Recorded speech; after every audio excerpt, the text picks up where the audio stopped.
Dès la semaine prochaine, nous réunirons à Paris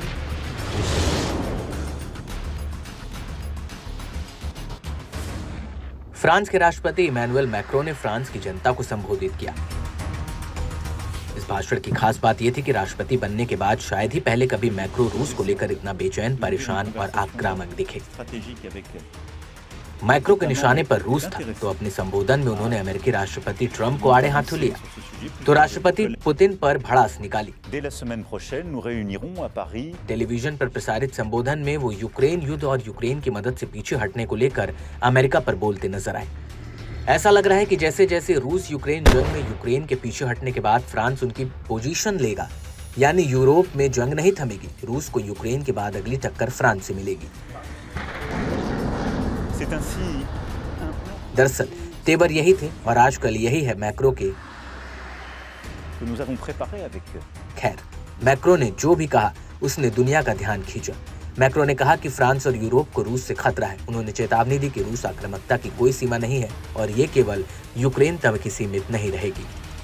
Mais compte tenu de l'évolution des menaces, de cette accélération que je viens de décrire, nous aurons à faire de nouveaux choix budgétaires et des investissements supplémentaires qui sont désormais devenus indispensables. J'ai demandé au gouvernement d'y travailler le plus vite possible. Ce seront de nouveaux investissements qui exigent de mobiliser des financements privés, mais aussi des financements publics, sans que les impôts ne soient augmentés. फ्रांसीसी राष्ट्रपति का रूस पर जुबानी हमला Europe में नई अशांति और अस्थिरता की तरफ इशारा कर रहा है। ये सोचने वाली बात है कि जो रूस इस समय अमेरिका के साथ मिलकर यूक्रेन से शांति समझौते की तरफ बढ़ रहा है, वो अचानक फ्रांस के लिए कैसे खतरा बन सकता है। क्या ये फ्रांस की नई रणनीति है कि वो अमेरिका के पीछे हटने के बाद खुद को यूरोप में सबसे बड़ा आका के तौर पर स्थापित करना चाहता है? पहले आपको बताते हैं कि मैक्रो ने अमेरिका के बदले हुए रवैये पर क्या कहा। मैक्रो ने कहा कि यूरोप को अपनी सुरक्षा के लिए पूरी तरह तैयार रहना चाहिए, ताकि यदि अमेरिका पीछे हटे तो महाद्वीप के देश स्वयं अपनी रक्षा कर सकें। Semaine prochaine, nous réunirons à Paris les chefs d'état-major des pays qui souhaitent prendre leurs responsabilités à cet égard.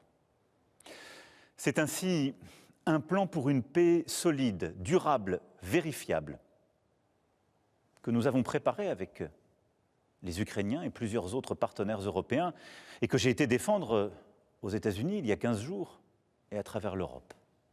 Et je veux croire que les États-Unis resteront à nos côtés. Mais il nous faut être prêts si tel n'était pas le cas. अब बात सिर्फ यहां तक नहीं रुकी, macro ने परमाणु हमले तक की बात कर डाली। दरअसल फ्रांस यूरोपीय संघ का एकमात्र परमाणु शक्ति संपन्न देश है। मैक्रो ने वो यूरोप को रूसी खतरों से बचाने के लिए फ्रांस की परमाणु परिशोध क्षमता के उपयोग पर यूरोपीय सहयोगियों से चर्चा करेंगे।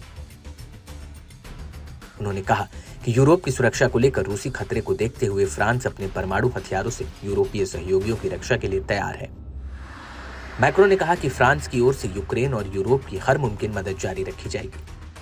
आपको बता दें कि परमाणु प्रतिरोध सिद्धांत कहता है कि परमाणु हथियार संपन्न राष्ट्रों पर हमला नहीं किया जाना चाहिए, खासतौर से परमाणु हमला, क्योंकि जवाबी परमाणु हमले की आशंका भी बहुत ज्यादा होती है। Ce que j'ai proposé, c'est d'ouvrir une conversation stratégique avec les États membres qui étaient intéressés à justement avancer sur ce sujet. Plusieurs de mes collègues sont venus me voir et donc maintenant on va ouvrir une phase où nos techniciens vont échanger.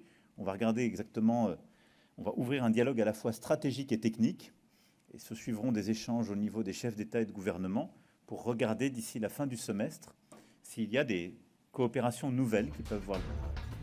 France ने राष्ट्रपति Emmanuel Macron ने घोषणा की कि उनका देश Europe की सुरक्षा के लिए अपने परमाणु हथियारों के इस्तेमाल के जरिए तैयार है। उन्होंने कहा कि फ्रांस की परमाणु शक्ति न केवल राष्ट्रीय रक्षा के लिए बल्कि पूरे यूरोप की स्थिरता सुनिश्चित करने के लिए भी महत्वपूर्ण भूमिका निभाएगी। इसके साथ ही उन्होंने यूरोपीय सहयोगियों के साथ रणनीतिक चर्चा शुरू करने की योजना बनाई है। Notre dissuasion nucléaire nous protège. Elle est complète, souveraine, française de bout en bout.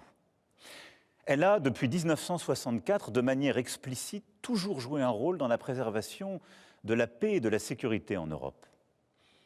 Mais répondant à l'appel historique du futur chancelier allemand, j'ai décidé d'ouvrir le débat stratégique sur la protection par notre dissuasion de nos alliés du continent européen. Quoi qu'il arrive, la décision a toujours été et restera entre les mains du président de la République.